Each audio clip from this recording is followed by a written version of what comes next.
안녕하세요. 법무사TV의 문은지 법무사입니다. 이번 시간에는 법무사지 5호 리뷰를 시작해 보도록 하겠습니다. 오늘도 리뷰를 도와주실 두 분의 법무사님을 모셨습니다. 안녕하세요. 편집위원 김정호 법무사입니다. 안녕하세요. 편집위원 강상수 법무사입니다. 반갑습니다. 반갑습니다.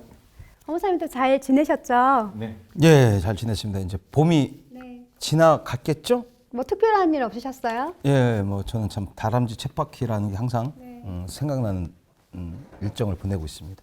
법무사님도 잘 지내셨죠? 네, 저는 잘 지내고 있습니다. 자, 그러면 본격적으로 법무사지 리뷰를 시작해 보도록 하겠습니다. 법으로 본 세상 파트 먼저 나눠보도록 하겠습니다.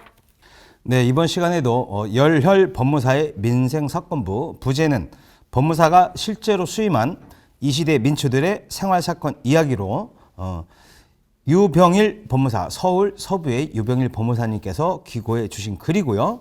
자, 제목을 보죠. 나 몰래 한 연대보증도 내가 책임져야 하나요? 라는 얘기인데, 이건 좀 사건이 조금 두 개가 있습니다. 그래서 도입 부분이 하나 있고, 실질적으로 이제 쓰고 싶었었던 얘기가 이제 후반부인데, 여기에 좀 논점이 몇 개 있으니까 이것도 잘 살펴보시면 도움이 많이 되시리라고 봐요. 자, 결론은 사업가 남편이 아내 몰래 채무도 부담하고 보증 채무도 진 사건이에요. 그래서 이제 아내분이 채무를 졌는데 이제 지급 명령이 확정된 상태인데 우리 유병일 법무사님이 사건을 보아하니 이거 소멸시효가 완성된 게 아닐까라는 생각을 하신 거죠. 이러실 때 이제 두 가지가 있습니다. 기판력이 없으니까 소송으로 채무 부존재 확인의소를 제기할 수도 있고요. 그다음 청구 이해소를 제기할 수도 있는데 우리 유병일 법무사님은 청구 이해소를 제기하셔서 가볍게 승소를 하셨다 이랬죠. 근데 이제 그 위에 또 두 분이 찾아왔어요. 남편하고 그 아내분이. 이번에는 아내분이 남편이 몰래 연대보증 아니 보증 채무 소송에 이제 휘말린 거죠. 그래서 보아하니 유병일 법무사가 아주 가볍게 손쉽게 사건을 이겼다라 하여 그 소장을 주세요해서 가져가가지고 패소해서 돌아왔습니다. 그래서 어떻게 해야 되냐라고 하니 자 논점이 좀 커요. 그래서 유병일 법무사님이 이제 여기서 좋은 얘기가 있는데 소멸시효가 과연 완성되었을까? 기선점의 문제. 두 번째, 소멸시효가 완성된 이후에 남편이 파산 신청을 하였는데 여기에 이 보증채무 소송을 제기한 원고가 채권자로 들어있단 말이죠. 이러면 소멸시효 이익 완성의 포기 효과가 있는 건데, 자, 요거와 관련해서 이제 한번 고민했을 때, 자, 이걸 한번 보셔야 돼요. 대출금 약정서를 보아하니 이런 거죠. 원리금 납부일로부터 30일 이상 지연하는 경우는 여기 그 다음이 중요합니다. 회사의 별도 통지 또는 최고가 없더라도 결국 기한의 이익이 상실되는 것을 한다라고 규정되어 있다. 우리가 보통 그 금전소비대차 공정지를 보면 두 가지가 나와요.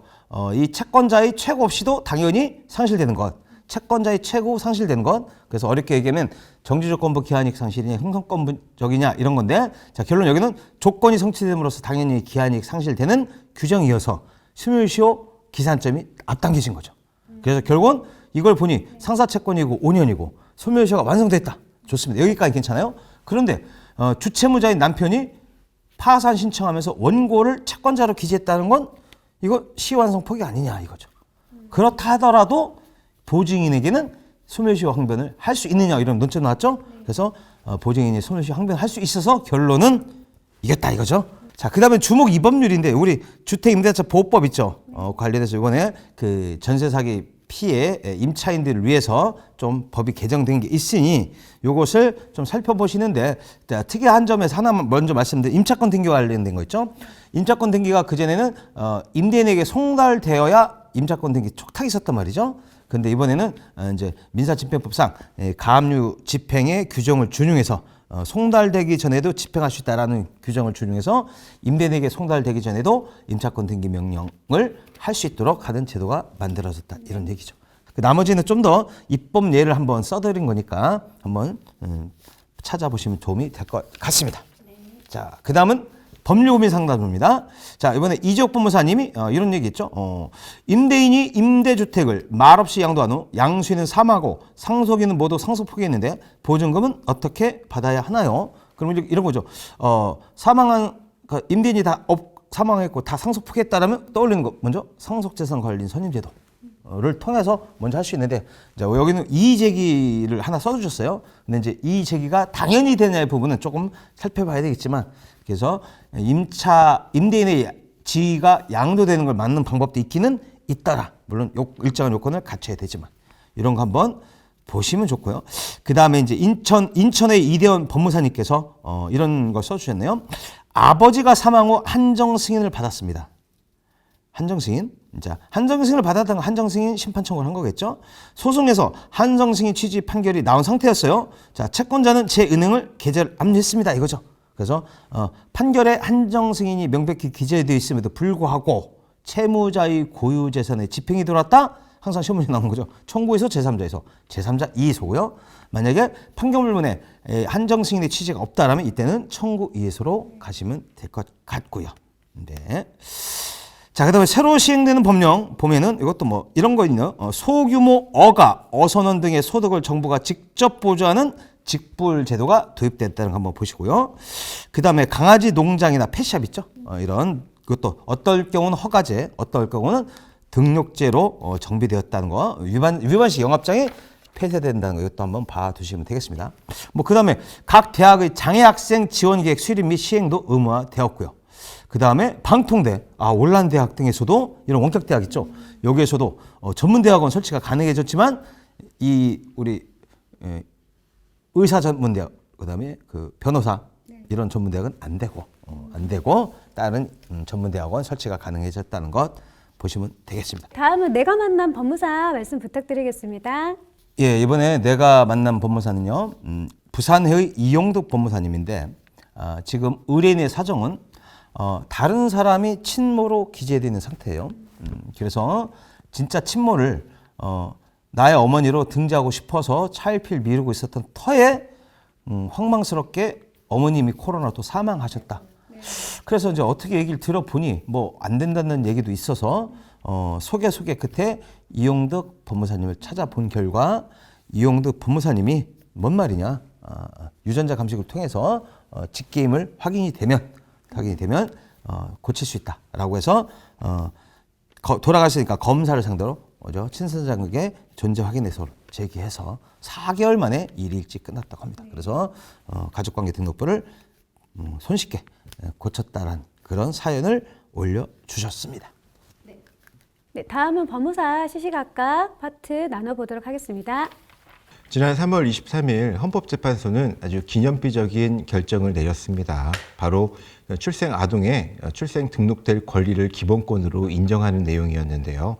이 결정에 따라 미혼부 자녀의 출생 신고가 간편해졌고 미등록 아동을 중심으로 한 제도 개편에 전향적인 계기가 마련되었습니다. 이 두고두고 회자될 헌법재판소 결정이 원문 그대로 법무사지에 소개되어 있습니다. 이에 따라서 대한법무사협회 부협회장님이신 오영나 법무사님께서 헌법재판소의 결정에 대한 의미와 향후 전망에 대한 글을 기고해 주셨고, 이 결정을 이끌어내기까지 많은 법무사님들께서 노력하신 바도 있지만 전국 여성 법무사회, 그리고 지난 11월 3일 한국 미혼모 지원 네트워크와 그리고 미등록 아동에 대한 출생신고 법률 지원에 대한 업무 협약 이후, 그리고 또 미혼부 자녀의 출생 신고에 관한 이 결정까지 이끌어내는 큰 성과가 있었고, 이 현재 결정 이후에도 제도 개선에 대한 공론화 과정에도 적극적으로 참여하고 있습니다. 법무사 유관 기관, 그리고 법무사 협회에서도 국민에 가까운 생활법률 전문가로서 늘 국민의 고충을 듣고 제도 개선과 국민의 편익을 위해 노력하고 있다는 점 잊지 않았으면 좋겠습니다. 헌법재판소가 11월 23일 날 이런 입지적인, 기념비적인 결정을 내린 동일 대법원에서도 아주 기념비적인 판례가 나왔습니다. 대법원은 2015년 종전 입장에서 피상속인의 자녀와 배우자 중 자녀가 전부 상속 포기를 할 경우, 배우자가 한정 승인 또는 단순 승인을 할 경우 피상속인의 손자녀 또는 직계 존속이 있을 때 배우자와 공동 상속된다라는 입장이었는데, 이번 대법원 판례는 이 종전 판례를 다시 확인하느냐 변경하느냐가 문제였습니다. 종전 판례대로 간다면 손자녀 역시 상속 포기 절차를 밟아야 하고, 그 때를 놓치면 빚이 대물림된다는 문제가 지속적으로 논란이 되어 왔었는데요. 이번 판결을 통해서 민법 1043조 공동 상속인 중 어느 상속인이 상속을 포기하게 될 경우 다른 상속인에게 그 상속분이 귀속된다라는 조항이 있는데 우리 대법원에서는 다른 상속인의 배우자가 포함된다고 판단했습니다. 이 판결이 중요한 것은 상속인 중에 배우자의 지위 및 민법 1043조를 명확하게 해석한 판결이었고 재산이 아닌 빚을 상속받는 상속인의 의사를 어느 정도 반영했다는 판결이라서 더욱더 의미가 있었습니다.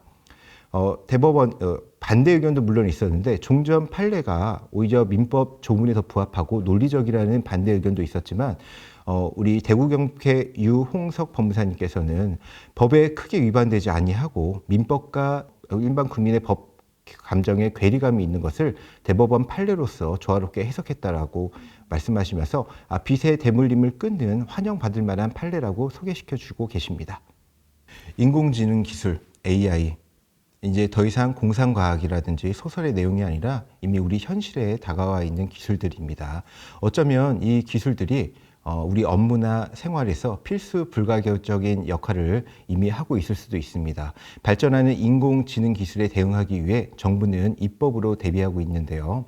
지난 2월 14일 과방위 법안 소위에서는 인공지능 법안이 통과되었습니다. 하지만 이 인공지능 법안에 대한 반대 의견이 계속해서 나오고 있습니다. 이에 대해서 한동대학교 글로벌 입법팀 유승익 연구교수님께서 글을 기고해 주셨는데 인공지능 법안에 대한 그 내용 그리고 문제점 그리고 쟁점 그리고 향후 대책에 대한 글을 기고해 주셨습니다.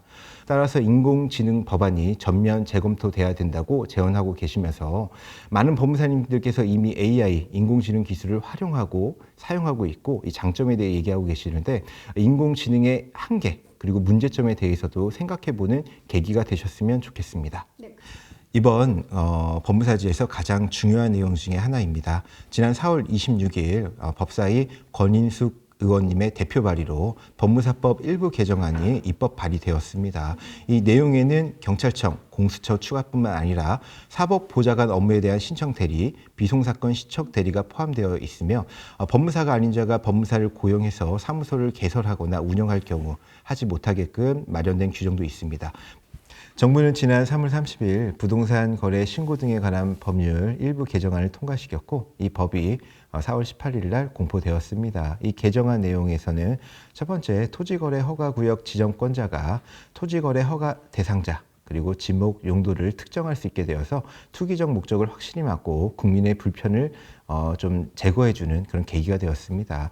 두 번째, 매매 계약하고 실거래 신고를 하게 되면 이게 일반인의 공시되기 때문에 시세에 큰 영향을 미치게 되는데 이를 통해 시세를 조작하거나 부당한 이득을 얻는 사람들이 있었습니다. 근데 그에 대한 처벌이 3천만 원의 과태료밖에 안 됐었는데 이제는 3년 이하의 징역 또는 3천만 원 이하의 벌금으로 처벌이 강화되었고 시세 조작, 세금 탈루, 대출 산도 상향을 목적으로 업다운 계약서를 쓰는 경우에도 취득가액의 5%였는데 취득가액의 10%로 변경된 내용입니다. 네, 다음은 법무사가 사는 법 말씀 부탁드리겠습니다. 이번 달 법무사가 사는 법 사진이 제일 마음에 들더라고요. 인상도 너무 좋으시고 네, 만나서 대화하고 싶은 법무사님이십니다. 푸근한 인상을 주시는 법무사님이신 것 같아요. 네.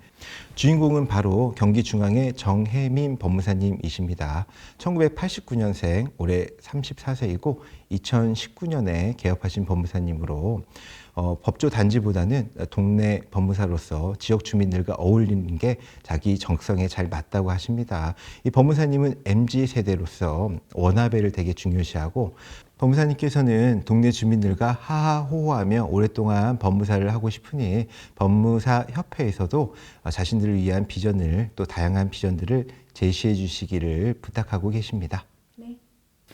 다음은 성년 후견 사례 말씀 부탁드리겠습니다. 사단법인 한국성년후견지원본부는 매달 성년 후견 지원 사례에 대한 글을 기고해주고 계십니다.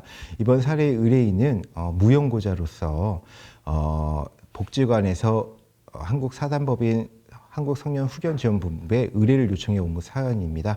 이후 검사의 청구로 한정후견이 시작되었고 한정후견인으로 사단법인 한국성년후견본부가 선임되어서 신상보호관리 사무를 해왔는데 다만 병원비라든지 아니면 간병비라든지 이런 부분들이 많이 나가기 때문에 현금 유동성이 부족해지자 비주거형 건물에 대한 시세 확인, 처분, 그리고 매도용 인감증명서가 피한정 후견인이 아닌 성년 후견인인 사단법인 한국성년후견본부께 들어간다는 절차적인 내용부터 이후에 거주용 부동산 처분, 그리고 피성년 후견인분이 돌아가시고 장례 절차 등 사후 처리뿐만 아니라 남은 재산에 대해서 상속 재산 관리인 선임 이후 인수인계까지 자세하게 소개시켜되어 있으니 성년 후견에 관심이 많은 법무사님들께서 이 글을 보고 참고하시면 업무에 도움이 될 것 같습니다.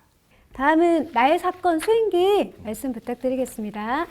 예, 나의 사건 수임기. 예, 서울중앙의 엄덕수 법무사님께서 지금 특별조치법에 의한 소유권 이전 등기 신청을 위해서 그 관할 관청에 확인서 발급 신청을 했습니다. 근데 이제 여기 이제 그 등기 명의인이 상속인, 그래서 이제 직계 비속 또는 사촌인 이내의 혈족에게까지 이제 통보를 합니다. 그럴 때 이제 그 이의신청 할 수 있는 걸 주는데 이의신청이 들어왔어요. 들어오다 보니 이제 고민스럽죠. 그래서 어쩔 수 없이 이의신청이 들어왔으니까 이제 소송으로 진행을 하는데, 문제는 이제 이게 연도수로 사망한 분부터 현재까지 보면 한 108년 정도에 지나서 4대에 걸친 상속인을 찾아내는 과정이었습니다. 일단 그래서 첫 번째 그 상속인을 찾아내는 과정도 그렇고, 그다음에 이제 어떤 소송을 제기하였을까, 그죠? 그래서 매매 등의 어떤 서류가 없겠죠. 그래서 점유 취득 시 완성을 원료로 한 소유권 이전 등기 청구 소송을 제기한 겁니다. 그래서 이제 상속인을 찾아내는데 뭐 총 한 18명 정도. 근데 뭐 그렇죠. 저도 해봤는데 제가 한 번은 33명. 33명. 이거 네. 등기소에 갖다 드렸던 서류가 패키지로 3개로 해가지고 이렇게 나눠서 꽤 많았었던 일이 있었습니다. 그래서 포기할 뻔했다가 어떻게 우연찮게 됐는데, 자, 이건 상속인을 발급하는 과정에서 이제 상속인 서류를, 그죠? 이거는 인내가 좀 필요한 것 같습니다. 다 발급을 하였고, 근데 이제 조금 전략이 좋으셨던 것 같아 보여요. 이제 이런 걸 하면서 그 상속인들이 여러 명이니 이제 응소하겠지요. 할 때 이제 아마 제가 볼 때는 우리가 그 20년간이라는 건 당연히 하겠고, 소유의사가 참 사실 이거를 입증을 해야 되는데, 이제 소유의사를 어떻게 입증했는지는 아직 써주진 않았지만, 자, 그래도 이제 예를 들면 소송 비용은 피고가 부담한다라는 표현보다도 가끔은 소송 비용은 원고가 부담한다 이럴 수도 있겠지만, 이렇게죠. 이 원고의 소송에 다투지 않으면 소송 비용은 청구하지 않겠다, 이런 식의 제안. 그래서 보통은 두 번째는 상속인이 워낙 많으니 이 상속 지분을 계산해 보면 경제적 가치가 별로 크지 않다. 그래서 마치 응소하지 않게끔 하는 유도하는 거, 이런 것도 전략도 괜찮은 것 같습니다. 이렇게 해서 결국은 승소를 하여 저 멀리 시골에 있는 등기소까지 가서 등기를 마쳤다는 얘기였습니다. 네. 다음은 법무사 실무 강장 말씀 부탁드리겠습니다. 네, 이번 실무 강장에서 한번 살짝 읽어볼 만한 내용은 있습니다. 제가 소개는 다 해드리지 못하겠지만, 박준의 수원지방법원 성남지원 사법보좌관님께서 써주신 글이고요. 자, 제목은 이거죠. 물상대위권자 배당 기일까지 지연이자 청구할 수 있을까? 예를 들면 이제 물상대위 하자면 뭐 저당권자 등이, 그죠? 토지가 수용됐을 때 수용보상금에 압류추심 들어온 걸 당연히 떠올려야 되겠고, 우리가 보통 압류추심을 신청하면 신청한 날의 이자까지만 청구합니다. 근데 나중에 이제 이게 배당 절차로 넘어갔을 때 배당 기일까지 이자까지 청구할 수 있냐라는 논의가 있으나, 뭐 저는 개인적으로 당연히 배당 기일까지는 청구할 수 있다고 보여져요. 근데 지금 실무에서는 이 물상대위권자 한해서 판례가 인정했으니 실무에서도 물상대위 부분만 좀 인정하는 경향이 있어서 이걸 더 확장시킬 수 있느냐 부분은 실무상의 문제가 좀 있으니 한번 이것도 고려해 보실 필요가 있다고 보고요.